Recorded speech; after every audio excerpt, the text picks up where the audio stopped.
Vale, vamos a empezar un poquito antes, ha habido suerte, así que bueno, lo primero, daros las gracias a todos por estar aquí y sobre todo dar las gracias a la organización de Hackén. En mi caso es la tercera vez que vengo, 3 de 3, en el caso de Aitor es 2 de 3, o sea que ya somos, como nos han dicho antes, como no, ya vintage, ¿no? Míticos de aquí, ¿no? Estamos así que muchas gracias a Hackén por estar por aquí y a vosotros por aguantar en esta hora, que sé que son ganas de echar la siesta y más con el calorcico que tenemos en la Tierra. ¿Qué vamos a hablar hoy? Pues bueno, Kill Chain, no vamos a hacer spoiler de lo que vamos a decir, lo único es que simplemente quedaros con... a mí me gusta mucho el arte de la guerra y si conoces a tu enemigo, tienes muchas posibilidades, ¿no?, de ganar todas las batallas.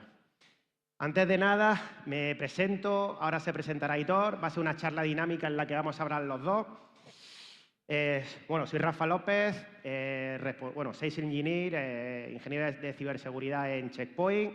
Aquí tenéis mis referencias, podéis escanear el QR quien no me tenga todavía en LinkedIn. Y bueno, he escrito algunos libros. Lo importante, a mí lo más importante de aquí es simplemente que entráis en el grupo de Telegram de Cibervengadores, que ahí compartimos indicadores de compromiso, tenemos CTF gratuitos para que aprendáis ciber, etcétera. Y como veis, está claro que a mí, mi personaje favorito de Marvel, pues es Spider-Man. Bueno, y yo soy Aitor, actualmente estoy haciendo Purple Team, ¿vale? Eso quiere decir, bueno, que he estado en equipos de Red Team, de Blue Team, he estado haciendo Free Hunting, en equipos de inteligencia. Y bueno, pues a mí la verdad es que me ha gustado pasar por todos los lados, ¿vale? Pues está en Red Team haciendo bug bounty, enviando vulnerabilidades pues, a empresas automovilísticas de diferentes sectores, a universidades, un montón de cosas. También tengo un montón de certificaciones y bueno, pues hay que agradecerlo porque esto antes os lo digo que no estaba. Hoy en día hay un montón de cosas y de itinerarios para estudiar con un montón de información valiosa que bueno, pues hoy en día pues se agradece. Aparte, bueno, pues tengo 5 CVs asignados. He estado contribuyendo a la plataforma de ExploitDB y bueno, pues he sido ponente también pues en otras conferencias. Y bueno, os vamos a traer una charla teórica y técnica. Vamos a intentar replicar un ataque actual y luego vamos a intentar hardenizarnos, es decir, vamos a ver cómo podemos parar ese ataque. Como os habéis dado cuenta, Aitor es el listo y yo soy su acompañante. Bueno, lo primero que tenemos que entender es qué es el kill chain, ¿vale? El kill chain, bueno, es un concepto que acuña Lockheed Martin. Básicamente es el dividir por fases, por diferentes fases, un ataque. Esto, bueno, pues nos va a ayudar a la hora de poder ocultar, de poder hacer una serie de acciones que sean más difícil para el defensor poder pararlas y más fácil para el atacante poder introducirse. ¿Qué fases tenemos? Bueno, tenemos muchas fases en la parte del kill chain. ¿Cuáles son algunas que son de las más importantes? Bueno, pues ¿cómo entramos? Pues lo ha dicho antes Kino, es decir, casi todo te llega por correo electrónico. Yo trabajo en la parte de correo y os lo puedo asegurar que el 90-95% de la mierda te entra por... Perdonad por mi lenguaje, pero es que yo no soy políticamente correcto, y menos en mi tierra.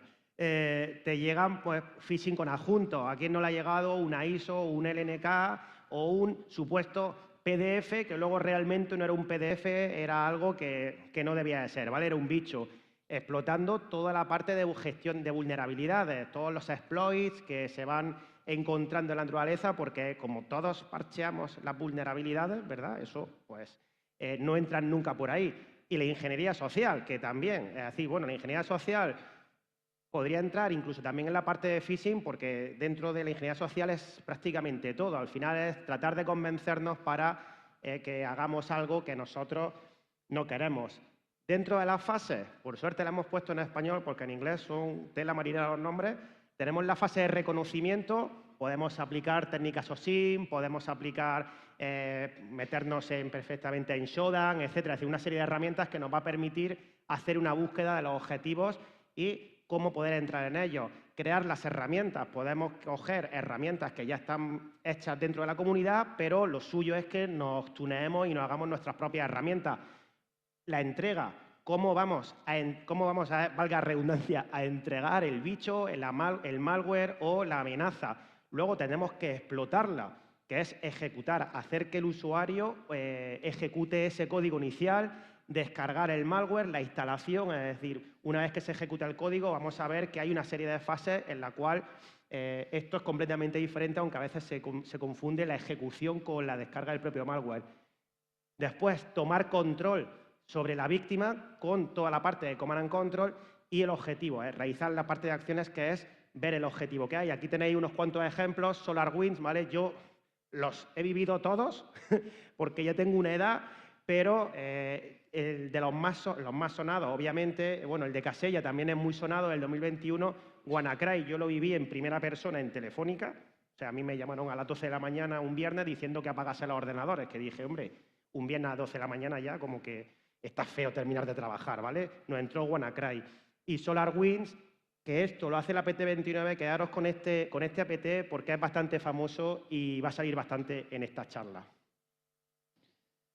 Bien, mirad, aquí tenemos un ejemplo de un kill chain, ¿vale? A diferencia de los ataques tradicionales, antes simplemente era muy fácil, ¿vale? Simplemente bastaba con enviar un email con un adjunto y el tipo adjunto, o sea, era el mismo malware. ¿Qué pasa? Pues que a medida que avanzan los años, pues han implementado muchísimas defensas, desde filtros de correo, que si XDR, EDR, 100, es decir, un montón de cosas. ¿Y qué pasa en esto? Bueno, que los atacantes van reinventando la rueda, es decir, bueno, ¿me detectas aquí? Pues lo que voy haciendo es añadiendo más capas. ¿Qué pasa? Que van bifurcando y van añadiendo más procesos, de tal forma que cada vez es más difícil. Mirad, hay un ejemplo en el cual un atacante envía un zip, ¿vale? Lo envía en zip a la víctima, este se lo descarga y dentro ¿qué había? Pues había o un Word o un Excel, depende del tipo de empresa. Y dentro había una macro. Una macro, como que sabéis, digamos que es una tarea automática, ¿vale? Pues el usuario, mediante ingeniería social, ahora veremos un par de ejemplos, cliqueaba la macro y ocurría un subproceso por debajo. Y este subproceso, bueno, pues descargaba un dropper y le daba al atacante final, pues conexión sobre la víctima.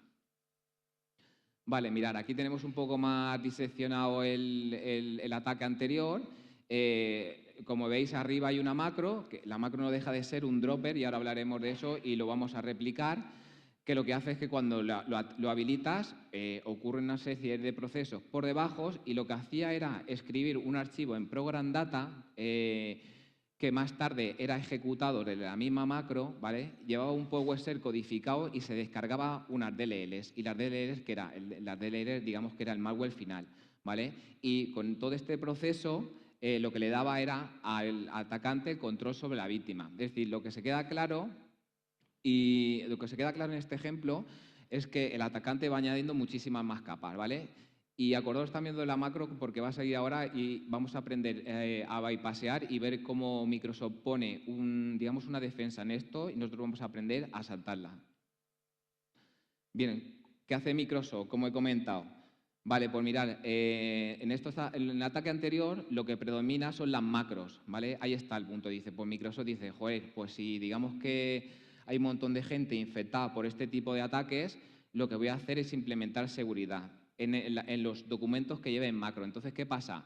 Que los documentos descargados desde sitios desconocidos o enviados desde enlaces o con objetos embebidos como gráficos y cosas así sospechosas que le parezca a Microsoft, lo voy a marcar con una marquita de agua, ¿vale? Y cuando la víctima lo abra le va a aparecer este cartel. Va a decir, oye, en tema de vista protegida, dice, oye, esto tiene pinta de ser un malware. De ti depende de si lo dejas aceptar, o si lo quieres aceptar o no, pero ayuda a protegerte, ¿vale? Pues bueno, esto tiene un bypass y ahora mediante una POC lo vamos a ver cómo se hace, y también vamos a aprender a hardenizarnos.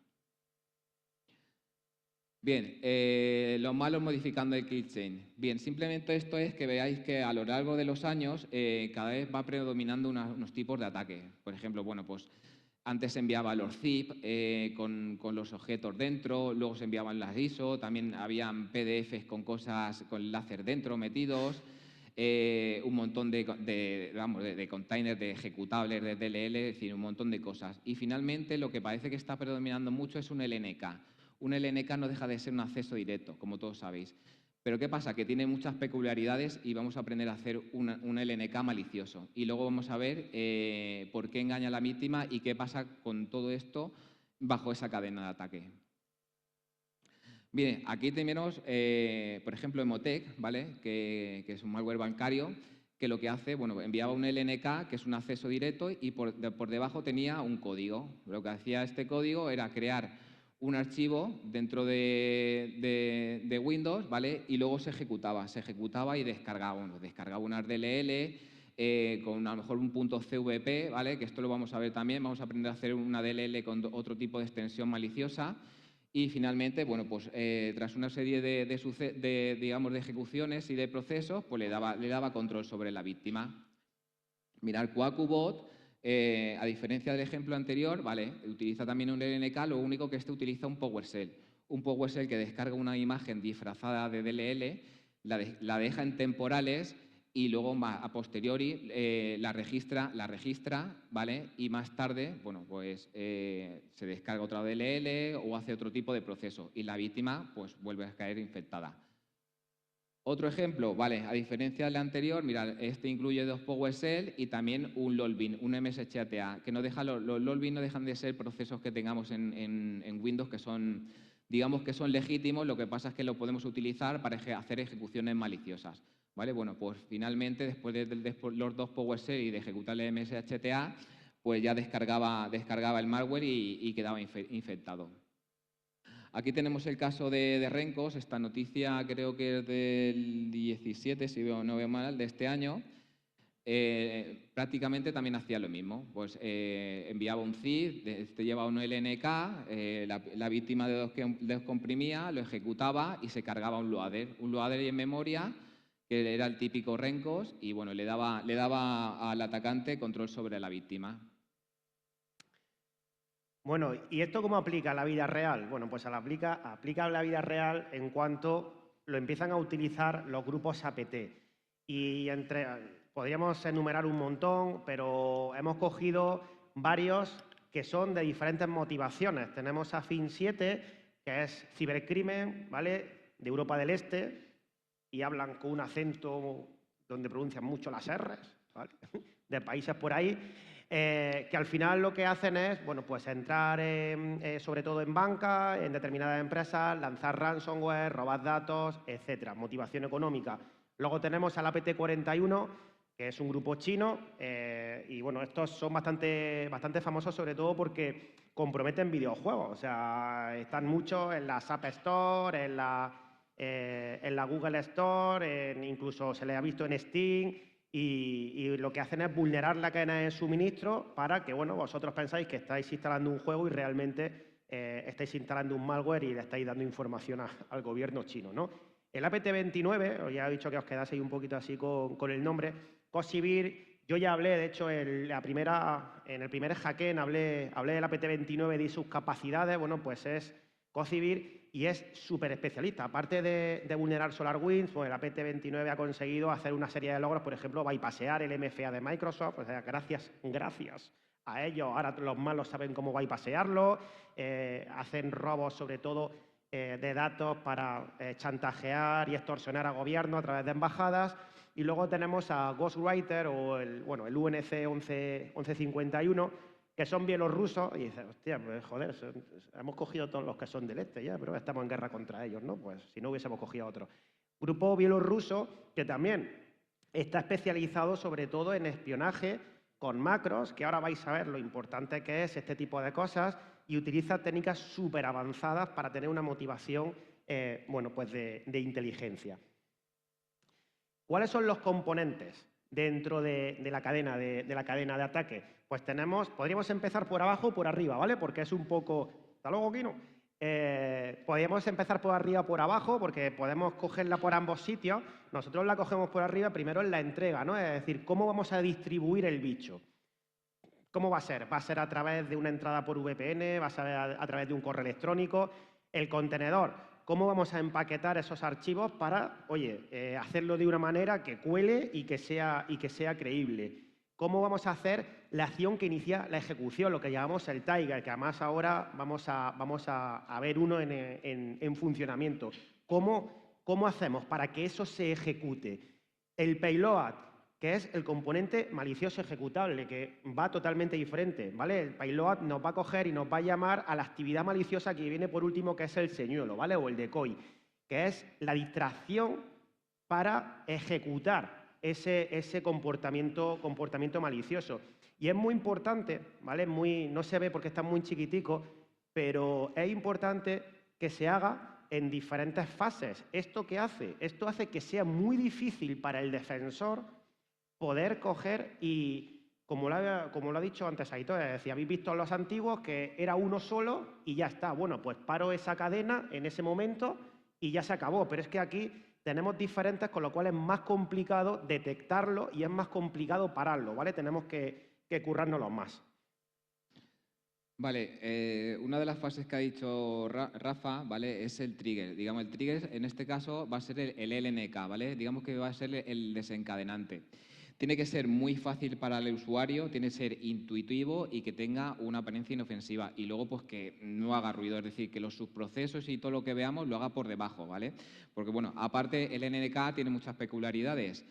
Es un binario, ¿vale? Porque le podemos poner código por debajo, le podemos poner extensión LNK y cuando se la pongamos va a desaparecer, aunque tengamos la pestaña activada de ver elementos ocultos. Podemos modificar el icono, podemos añadirle texto para que cuando el usuario por encima pase el cursor le aparezca un mensajito. Y bueno, pues tiene peculiaridad que le podemos meter PowerShell, el código, le podemos hacer un montón de cosas. La cosa es que tengamos que hacer algo con una apariencia inofensiva y jugosa. Mira, este es un ejemplo que me encontré el otro día de un LNK que lo que hacía es cuando la víctima lo ejecutaba, buscaba un login de Windows, buscaba un SSH y ejecutaba un PowerShell a través de un comando, un proxy command. Lo que hacía luego más tarde era llamar a un command and control y bueno, pues se descargaba cualquier DLL o cualquier malware y se ejecutaba y tenía control sobre la víctima. Así que vamos a empezar a hacer el LNK. Sí. Si te va el vídeo, espérate, lo ejecuto yo aquí directamente. Ya está, ¿no? ¿Va? Sí, ya. Vale. Vale, mirar, a mano izquierda vamos a crear, como os he dicho, el trigger. Vamos a ver qué pasa. Si ponemos factura, por ejemplo, y le ponemos punto .lnk, vamos a ver qué ocurre.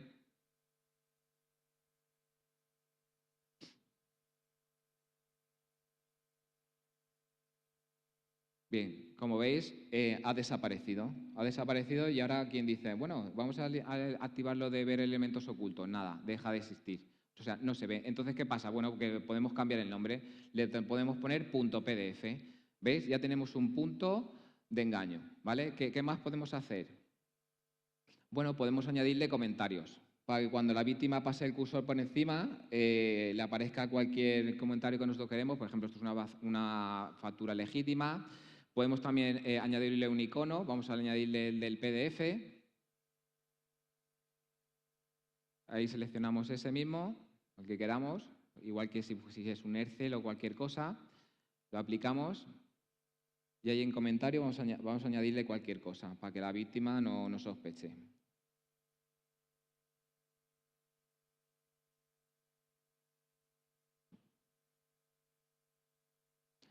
Ahí le añadimos el mensajito. ¿Vale? Entonces, cuando la víctima pasa el cursor por encima, pues le aparece, digamos, el mensaje engañoso.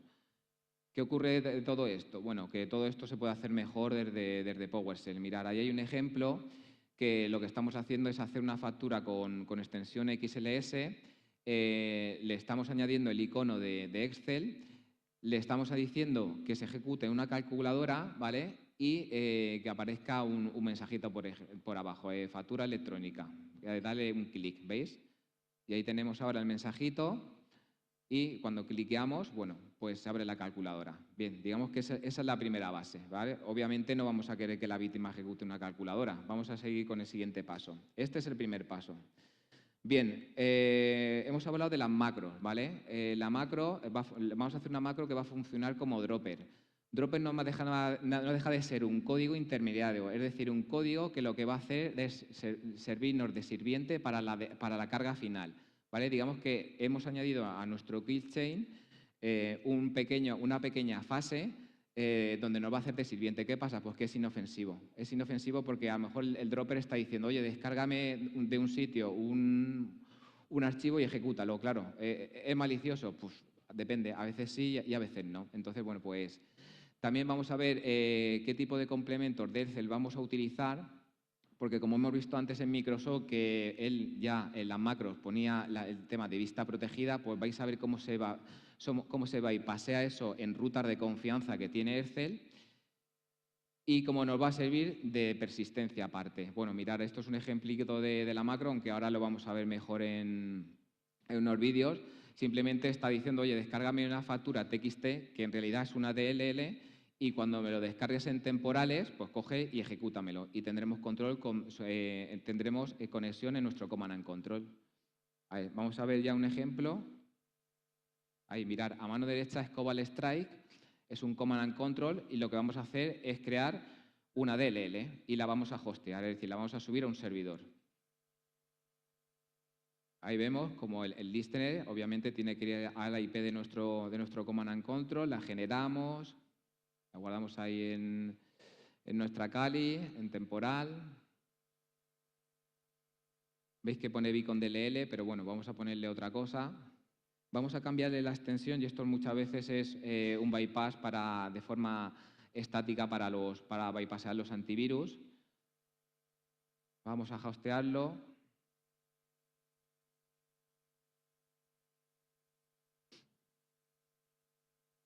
Ahí le tenemos la factura DLL y vamos a cambiarle la extensión. Vamos a decirle factura TXT. Bien, ya la tenemos subida a un servidor. Veis que es ese, lo estamos haciendo en local. La macro lo que está haciendo a mano izquierda está apuntando a nuestro servidor. Arriba digamos que es un código que tiene que llevar la macro para interactuar con las APIs de Windows. Hay un mensajito que hemos puesto de prueba para que veáis que funciona.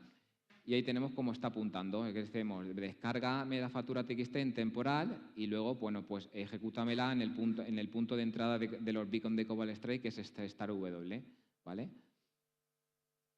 Bueno, y abajo simplemente es un método para decirle, oye, si existe compruébame que la descarga sea efectiva y si por lo que sea hay algo con mi mismo nombre, pues renómbramelo. Eso, bueno, pues digamos que es una medida para asegurarte la infección.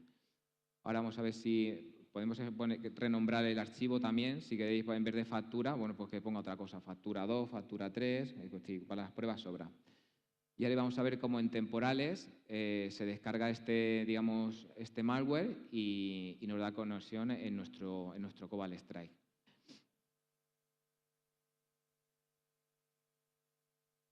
Ahí vamos a ejecutarlo. Ahí, lo ejecutamos, ahí está la macro, ya se ha ejecutado y ya tenemos aquí nuestro control sobre la víctima. Ahora interactuamos con él, ¿veis? Al servidor le ha hecho una petición de factura TXT y esta se ha descargado en temporal y se ha ejecutado. Y tenemos, digamos, ya nuestro primer control sobre la víctima. Ahora, bueno, podemos interactuar con él. Ahí, como veis, en temporales se ha creado el ficherito, que es la DLL camuflada. Y ahora, bueno, pues Cobalt Strike, digamos que es un Command and Control que te da muchas posibilidades para cuando quieres hacer a lo mejor un red team o un hacking masivo, vas a tener un montón necesitas tener muchos controles porque vas a infectar a muchas víctimas. Y ahí, bueno, corremos el típico run Juami y ahora veremos qué nos devuelve quiénes somos en la víctima. Ahí saldrá el hostname de la víctima. A veces tarda un poquito, pero bueno.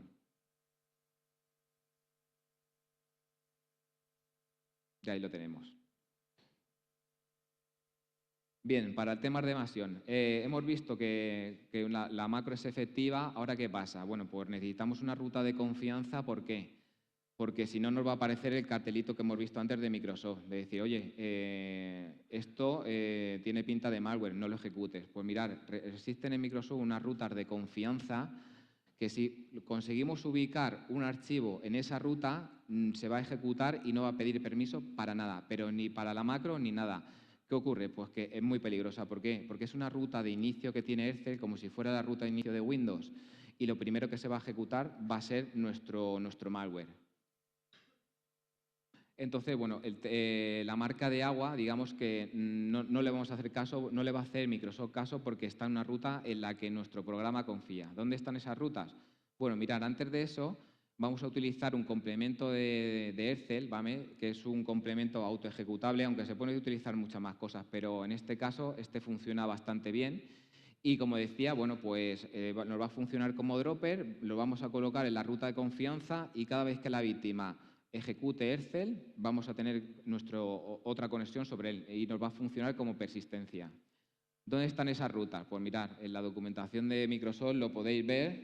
En este caso, bueno, pues están ahí en la ruta de start de Ercel y aquí a mano derecha, bueno, si lo queréis hacer más interactivamente, que ahora lo vamos a ver, vamos a abrir Ercel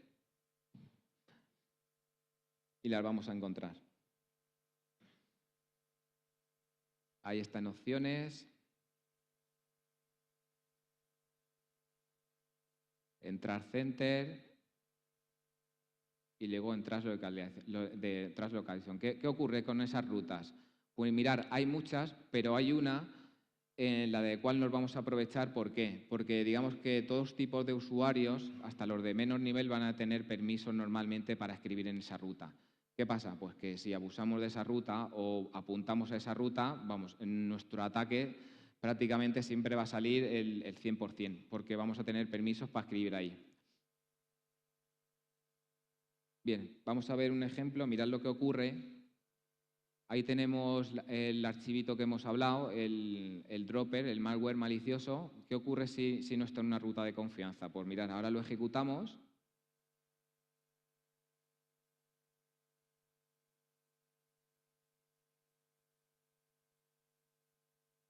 Ahí se ejecuta y vamos a ver cómo sale el mensajito. Ahí está, ¿veis? Esto es la protección que puso Microsoft. ¿Vale? Ahora vamos a ver qué ocurre si lo ubicamos en una ruta de confianza.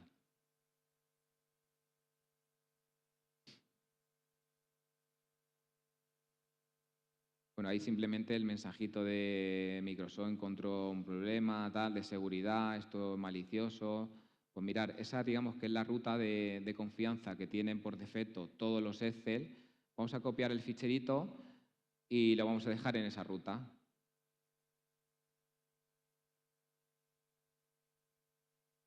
Ahí está, y ahora vamos a ejecutarla a ver qué ocurre. Ya está. Ya tenemos el bypass de la protección que ha puesto Microsoft a través de esa ruta. ¿Cuál es la idea? Bueno, de momento tenemos el LNK y tenemos el complemento este malicioso. Bueno, pues tal vez con el LNK le podemos decir que copie nuestro complemento malicioso a esa ruta. Bien, antes de hablar de todo eso, vamos a hablar de los containers, que los containers no deja de ser la forma de agrupar los objetos. Hay muchísimos, hay zip, hay ISO, hay RAR. Esto no deja de ser, pues en vez de enviar el NK o un exe, una DLL, digamos que una forma de empaquetarlos y digamos, de asegurarte que no lo pueden leer, a lo mejor otras medidas de seguridad. Y con esto, bueno, pues con esto digamos que le añadimos un punto más a nuestro kill chain.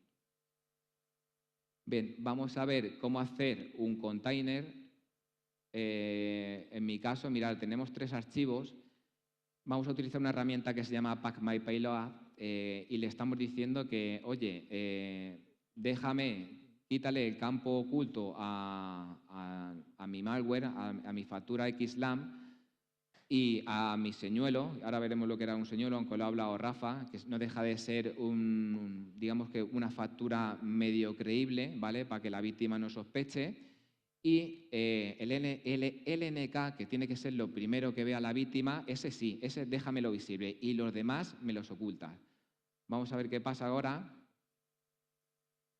con estos archivitos. Bueno, tiramos la herramienta, ya nos ha montado ahí una ISO. ¿Qué pasa? Que ahora, bueno, pues vamos a montar la ISO para hacer nuestras pruebas y solamente vemos el LNK.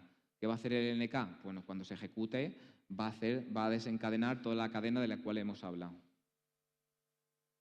Bien, el señuelo no deja de ser, digamos que una minifactura creíble o cualquier documento creíble con el logo de la empresa, con algún mensaje de ingeniería social creíble para cuando la víctima ejecute el NNK, bueno, pues le aparezca eso le aparezca eso lo primero. Y bueno, pues digamos que lo dejemos engañado.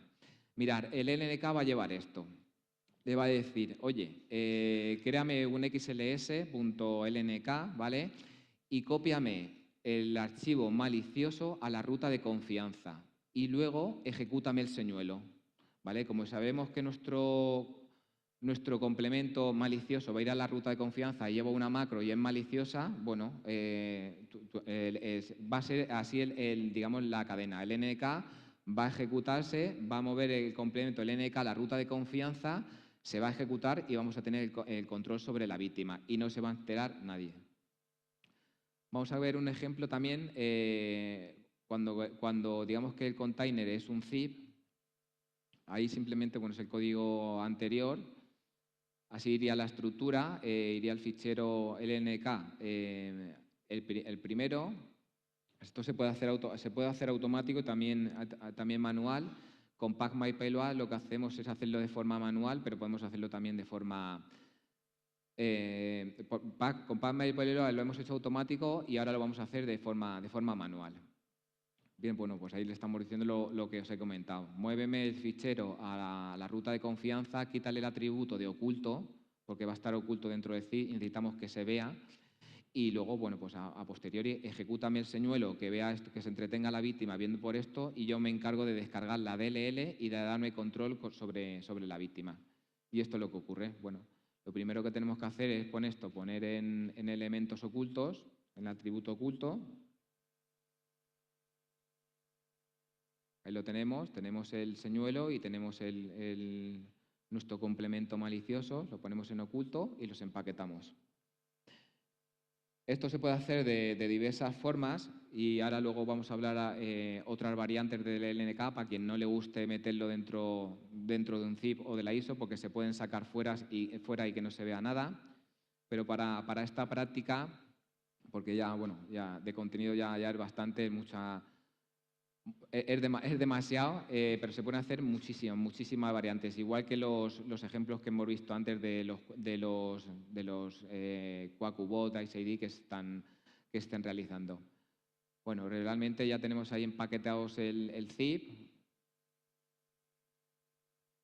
Ahí lo tenemos, eso sería lo que descargará la víctima. Y cuando lo descarga y lo descomprime, bueno, lo abre y lo que ve, bueno, pues el acceso directo, el archivo LNK. Ahí lo tienes. Ahí está.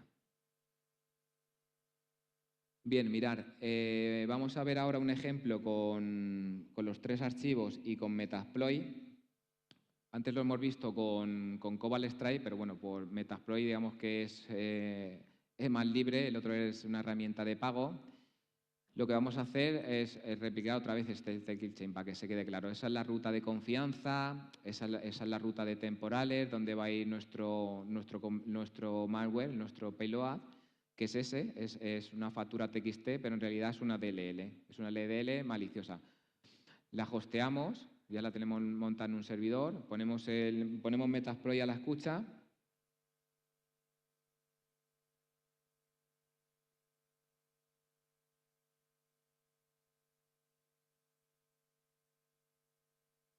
Ahí lo tenemos. Luego la víctima, bueno, como os he dicho, ejecutaría el acceso directo.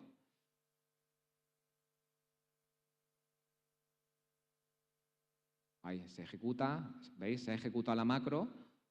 La macro está en la ruta de confianza y nosotros ya tenemos control sobre la víctima. Ahí ya estamos interactuando con él. ¿Veis? En el servidor se ha descargado la factura TXT. Ahí está el complemento malicioso que hemos creado y ahí en la ruta de temporales está el payload. Como habéis visto, bueno, son diferentes fases y diferentes métodos para hacerlo cada vez mucho más difícil. Bueno, pues ahí ya estamos interactuando, recuperamos la sesión con la víctima. Y ahí ya la tenemos. Ya tenemos ahí nuestra sesión de Meterprete. Y aquí pues empezaríamos a hacer lo que queramos, escala de privilegios, persistencia, etcétera, lo que queráis. Bien, el tipo de persistencia. Mirad, hemos dicho que en las rutas de confianza, aparte lo bueno que tiene esto, es que cada vez que la víctima ejecute Excel, se le va a ejecutar ese complemento. ¿Por qué? Porque está en una ruta de confianza y digamos que es un elemento autoejecutable, es decir, se va a aplicar a todos los Excel que hablas. O sea, digamos que es una persistencia que, como no lo sepas, cada vez que habla, digamos, la víctima el Excel, nos va a llegar control sobre ella y tendremos un montón de conexiones. Vamos a ver ahora, esto sería el ejemplo montado en una ISO.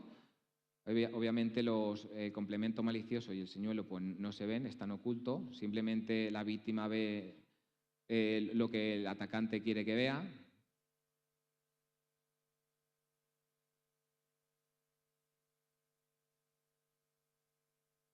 Ahí tenemos el Metasploit a la escucha.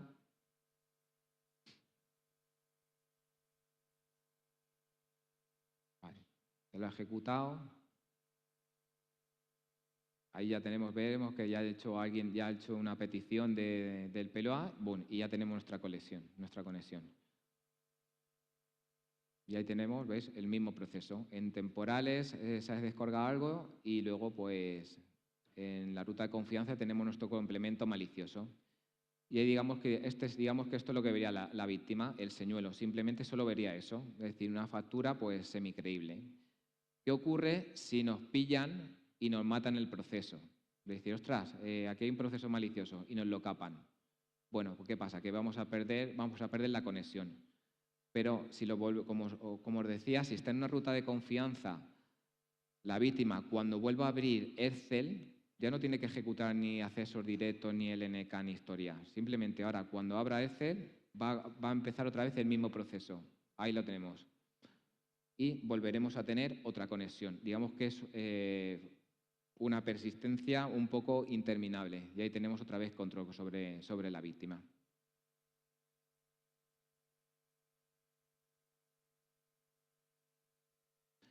Bien, variantes del acceso directo, de LNK. Para quien no le haya gustado, que haya dicho, ostras, a mí es que no me gusta meter todo ahí dentro, que me lo pueden ver, porque si le doy en elementos ocultos igual veo algo. Digo, bueno, ¿qué se puede hacer? Bueno, puedes hacer un LNK y que te cree objetos en un servidor. Y en tiempo de ejecución lo que puede hacer el LNK es crearte objetos dentro de tu sistema y luego a posteriori ejecutarlos. O puedes hostear, digamos, el complemento malicioso en un servidor y decirle al LNK que te descargue ese complemento malicioso a la ruta de confianza. Puedes hacer un process injection también, puedes crear servicios, registrar DLL, es decir, la posibilidad es infinita. Ya, vamos, esto es como práctica, como estudio, podéis hacer estiles, o sea, podéis hacer un montón de cosas. ¿Qué grupos APT se están manejando aquí? Bueno, pues como los había comentado antes Rafa, también FIN7, APT41, 29, están prácticamente utilizando todo este tipo de técnicas y de rutas de confianza y de métodos.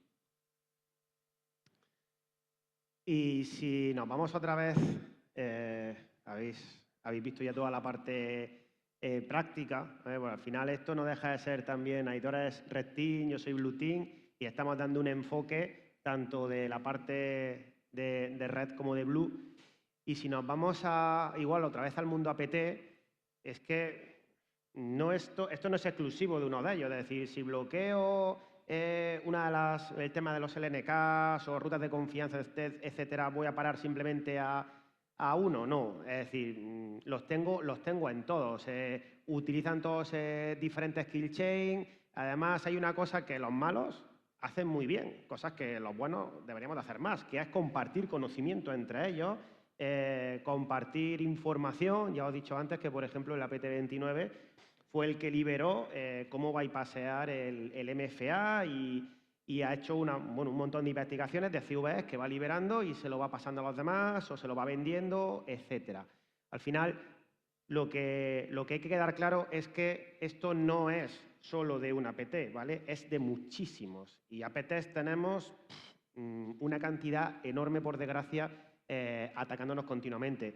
¿Qué medidas podemos implementar como defensa? Hemos visto todos los ataques, cómo nos pueden zumbar por todos los sitios, bypassear defensas, etcétera.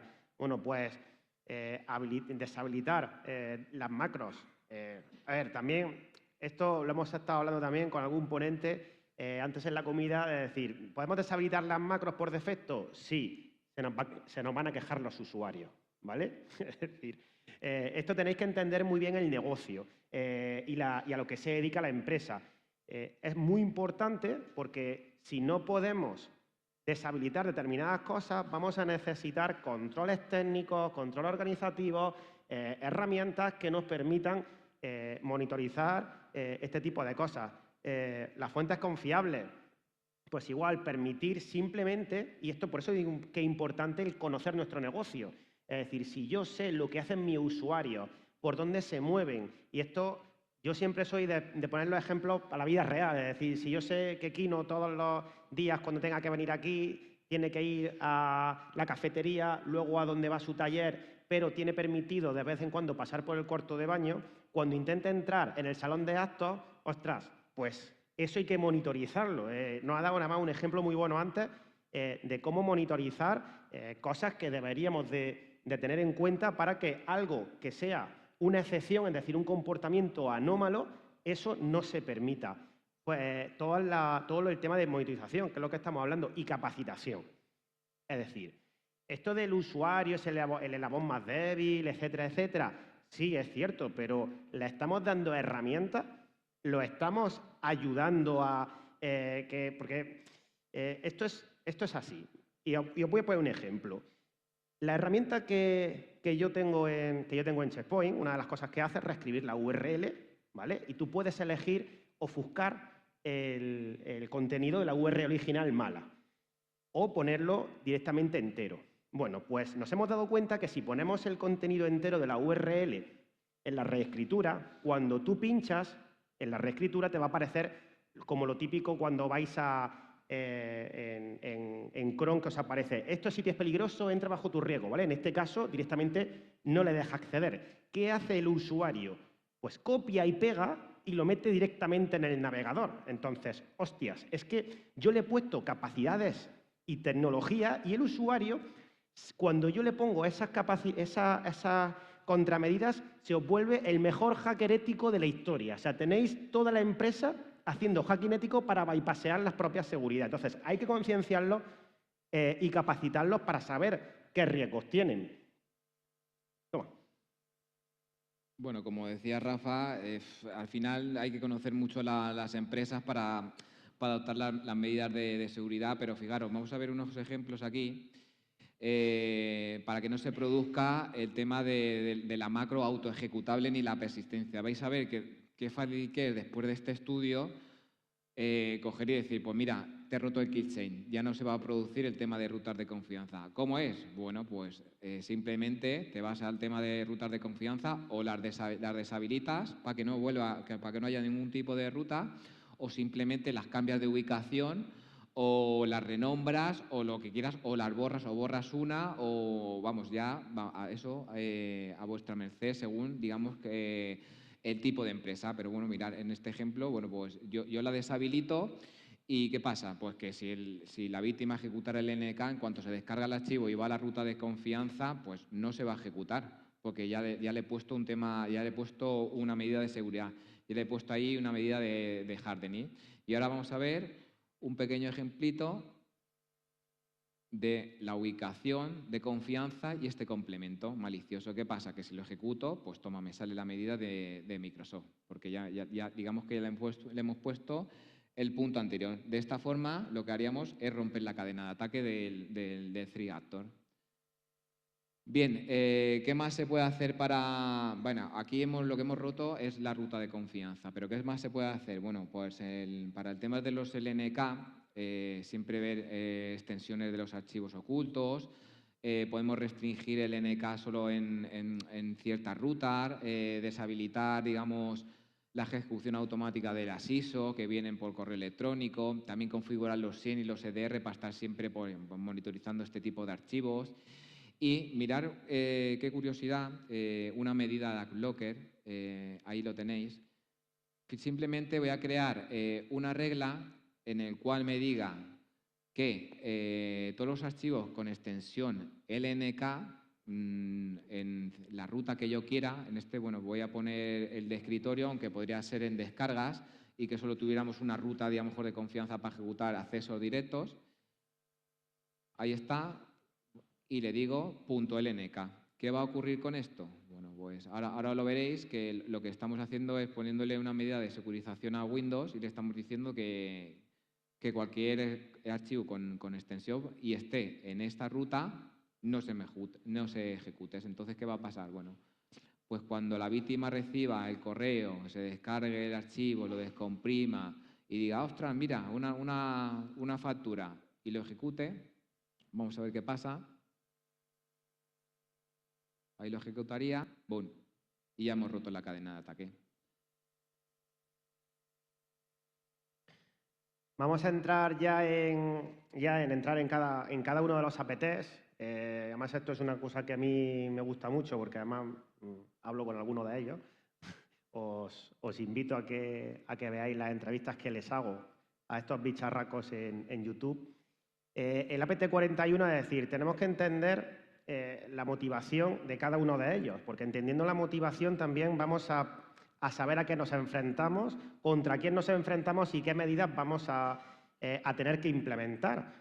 Se ha dicho también esta mañana, a mí algo que me ha gustado mucho, porque yo he estado mucho tiempo antes de estar en la parte de ingeniería en Checkpoint, he estado mucho tiempo en un CER, en un SOC, haciendo reglas, etcétera, y tú no puedes tener 555 reglas en un 100. Primero que lo revientas y después que tampoco tiene mucho sentido. Entonces, dependiendo de contra quién te enfrentes, cuál es el actor que está contra ti, vas a tener que, bueno, pues adaptar tus reglas y adaptar tus defensas. En este caso, el APT41, lo hemos dicho antes, está vinculado a China. Tiene motivación dual, ¿por qué? Porque hace cibercrimen, pero también hace espionaje. Es decir, estos utilizan el cibercrimen para ganar pasta y poder luego financiar también el espionaje estatal, si es que a China le hace falta pasta, porque otra cosa de lo que les sobra es dinero.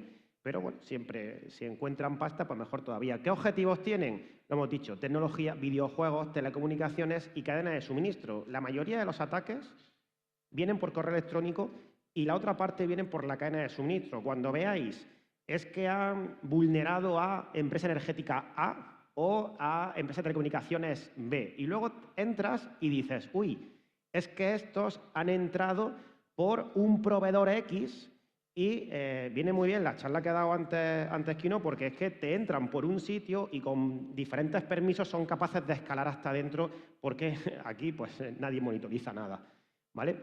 El APT29, además me gusta bastante, en Checkpoint también lo conocemos muy bien, hemos sacado varios artículos. El origen, pues básicamente es el gobierno ruso, ¿vale? Tienes al APT29, el APT28, el 29, pues este es de los que si te los encuentras en un incidente vas a sudar y vas a llorar y vas a querer irte al campo a cuidar vacas y dejar la ciberseguridad. ¿Qué motivación tiene? Pues básicamente conseguir todos los secretos. Son especialistas en atacar, sobre todo temas de diplomáticos. Utiliza todo lo que hemos visto antes, todos los ejemplos de DLL avanzadas, Command and Control, una cantidad de armamento pesado, ¿vale? Y sobre todo hay una cosa importante que quiero que tengáis en cuenta, y es que, por ejemplo, el APT29 o el APT41, pero el 29, por ejemplo, tiene economía ilimitada, porque lo financia son el gobierno ruso, son el GRU, ¿vale? Entonces, claro, eso es dinero por castigo. Luego tenemos a Fin7, que estos, bueno, pues estos sí que tienen motivación financiera 100%, son un grupo de cibercrimen, aunque es verdad que el Fin7 se ha asociado también a grupos también de APT de motivación tipo APT29, etcétera, ¿vale? ¿Qué utiliza? Pues fijaos, una de las cosas que utiliza es el uso de las DLLs en los TEM, ¿vale? En la carpeta de TEM, en la temporal. ¿Para qué? Para hacer conexiones de Command and Control y ejecutar sistemas comprometidos. También, bueno, son de Europa del Este y estos le dan a todo. Básicamente el cibercrimen prácticamente le dan a todo. ¿Qué utilizan técnicamente? Pues sobre todo lo que habéis visto aquí, LNKs con macros en Office, DLLs, o sea, hemos prácticamente que replicado este grupo. Luego, Ghostwriter, 3/4 de lo mismo, se parece mucho a PT29, pues son primos, son de Bielorrusia y tienen a día de hoy unos objetivos comunes, que es zumbar a todos los países rusófobos, que debe de ser pues todo el mundo que no va con ello a día de hoy. ¿Qué medidas de defensa tenemos para, por ejemplo, lo que ha hecho Aitor? Es decir, nos están mandando una ISO por correo electrónico, pues filtrado de correo. Yo estoy cansadísimo, yo es que además me dedico a la parte de correo y es que lo veo, o sea, no sabéis la cantidad de basura que nos llega por correo. Y dices, bueno, tengo Microsoft y tengo la E5 con Defender. Tururú, se lo va a tragar. Y tengo evidencias, y lo tengo en otras ponencias, se lo come. Y como vaya más o menos medio oculto, a veces ni oculto, ¿vale? Tú puedes poner soy un malware.iso y se lo va a tragar igual, ¿vale? Pero filtrad el correo. Una vez que filtráis el correo, no sabéis la cantidad de basura que os vaya a quitar. Proteger el endpoint. Y dices, bueno, pero ¿quién va sin antivirus por esta vida? Joder, pues tela, ¿vale? Si podéis poner mejor un EDR en vez de un antivirus, mejor, porque va a detectar ese comportamiento, porque el antivirus al final va por firmas y el EDR va por comportamiento, y ya habéis visto lo que ha hecho él. Ostras, es que ha alterado el comportamiento legítimo de determinadas cosas. Y otra vez, no me voy a cansar de repetirlo. Capacitación de usuarios, que si te mandan por correo un punto ISO o tú te vas a descargar cualquier cosa y de pronto ves un punto ISO, que no lo ejecutes. O sea, vamos a ver, que eso no va a ser bueno. Hay que decírselo y que cada vez que clique al ratón le dé una descarga, así, tal cual.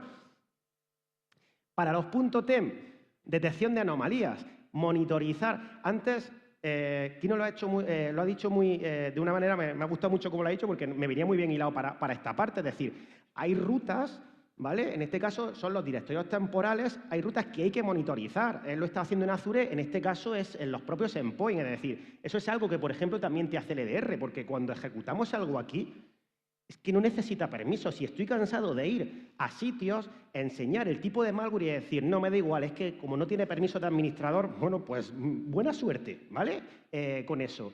Análisis de comportamiento, ver todos los patrones que tiene, alertas en tiempo real. Es que parecen obviedades, pero ¿no sabéis lo difícil que es poder meter este mensaje? O sea, si es difícil capacitar a los usuarios, a los administradores de determinados sitios que creen que con sus 4 cosas de hardening ya están protegidos, ni os imagináis. Luego vienen los lloros y los lamentos, ¿no? Y las llamadas por teléfono a las 3 de la mañana diciendo, oye, ven corriendo que tengo un ransomware que me han fundido absolutamente todo. Restricciones de ejecución, lo ha explicado antes Aitor súper bien. Contra el Command and Control. ¿Qué es el Command and Control? Comunicación. Ostras, filtrado de DNS. Dios santo, reinventemos la rueda.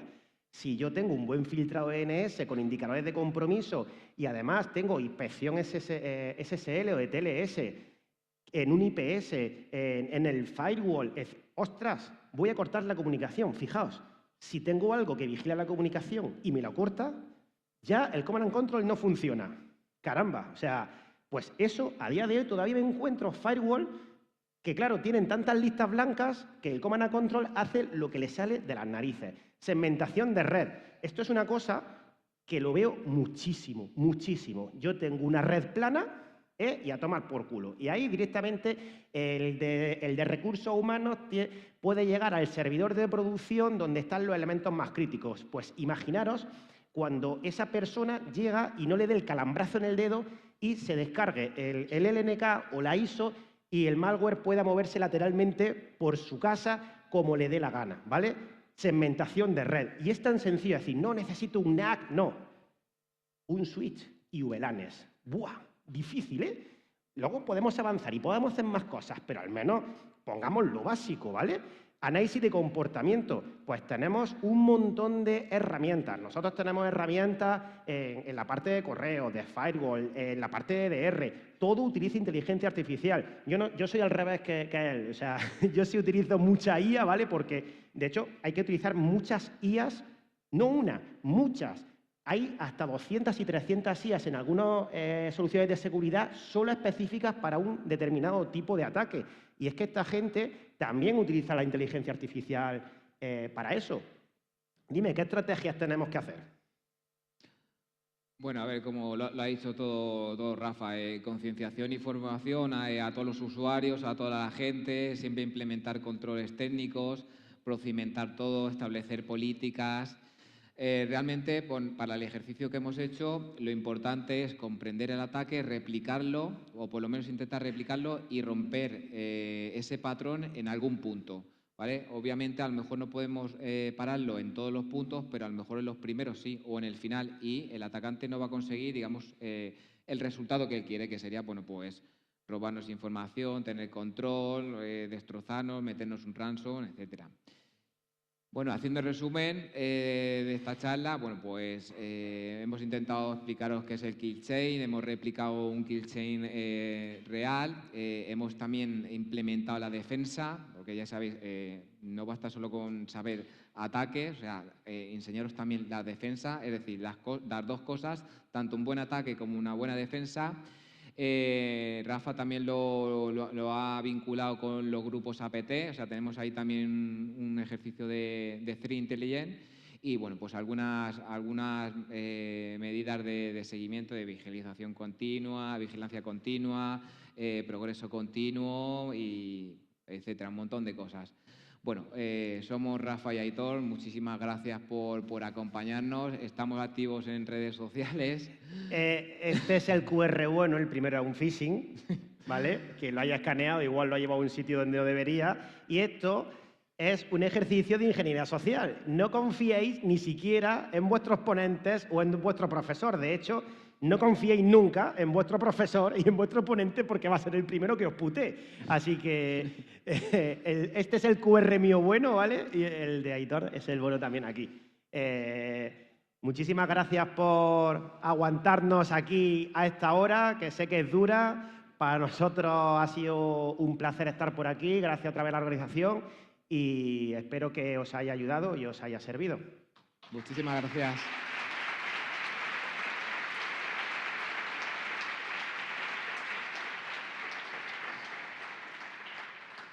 ¿Alguien tiene alguna pregunta? Venga, tú que no hablas nunca.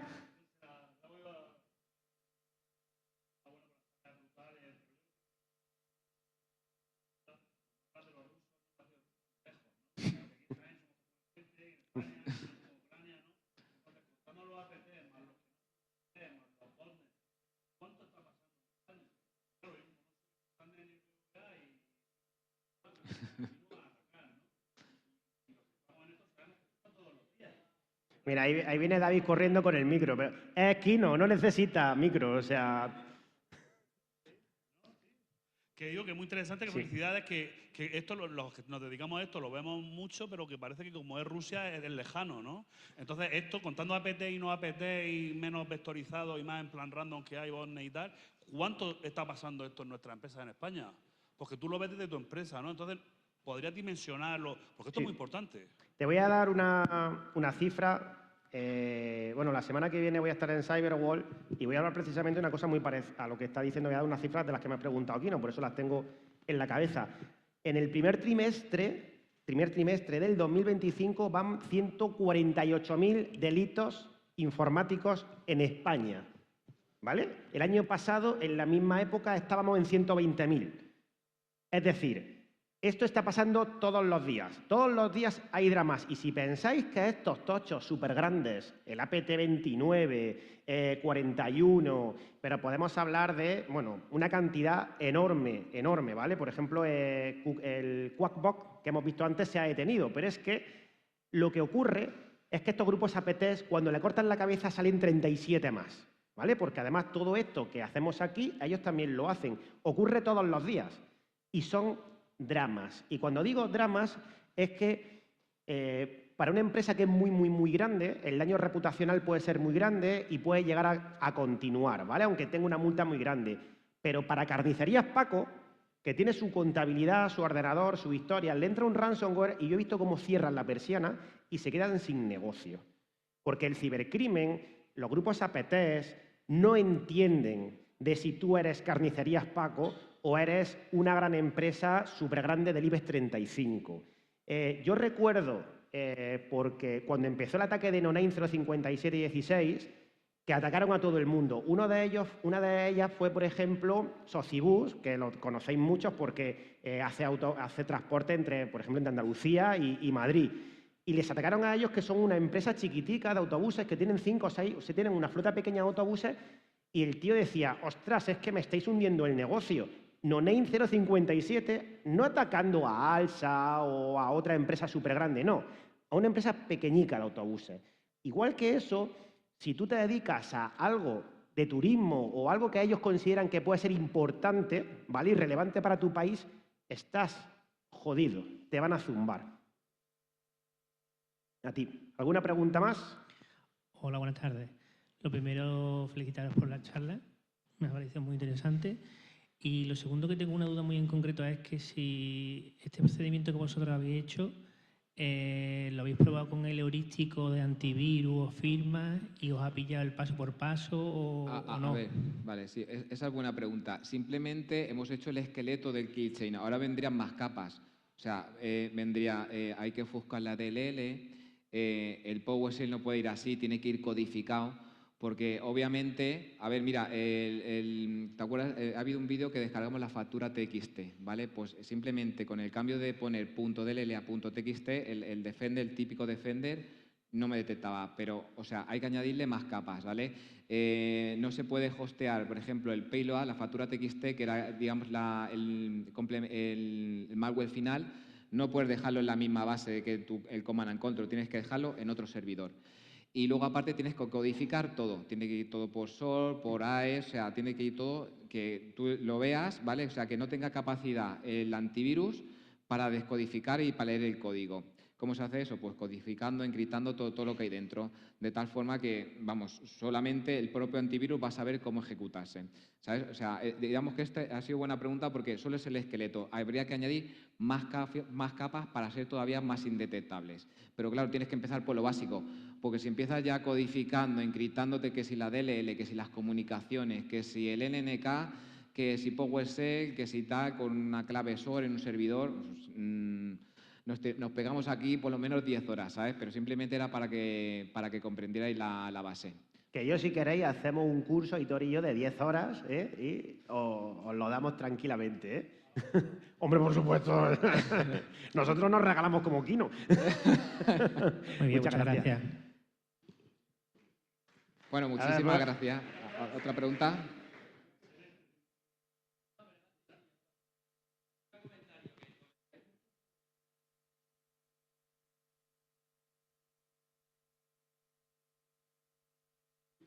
Que es una maravilla, todos usar Checkpoint es lo mejor. Y hoy en día, por ejemplo, mucha gente no tiene los teléfonos bastionados o utilizados debajo de alguna herramienta de Microsoft o de la que sea. ¿Cómo harías en ese caso, por ejemplo? En la parte de la parte de teléfonos. Claro, porque hoy en día te va a llegar un SMS, vas a abrir el navegador, no te va a ocultar la URL y te lo vas a comer con patatas.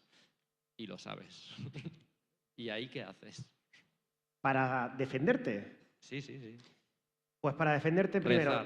Para defenderte primero tienes que tener sentido común y saber que no tienes que clicar en determinados sitios, y aunque es complicado porque te espufean muy bien y te llega en tu mismo hilo de correos del banco, etcétera, etcétera, pero tienes que tener un poco las defensas activas.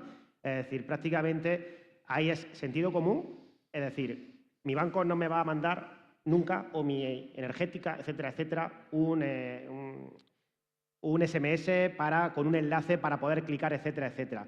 Luego sí que hay, por ejemplo, en entorno empresarial, sobre todo, y a mí esto es una cosa que no me gusta, el que solo esté para el entorno empresarial, soluciones de bastionado y de amenazas dentro del móvil. O sea, en Checkpoint, en verdad, tenemos la parte de mobile, hay otros fabricantes que tienen también alguna parte de mobile. Cuidado con lo que os descargáis de algún App Store, etcétera, que dicen que hace eso porque también es malware, ¿vale?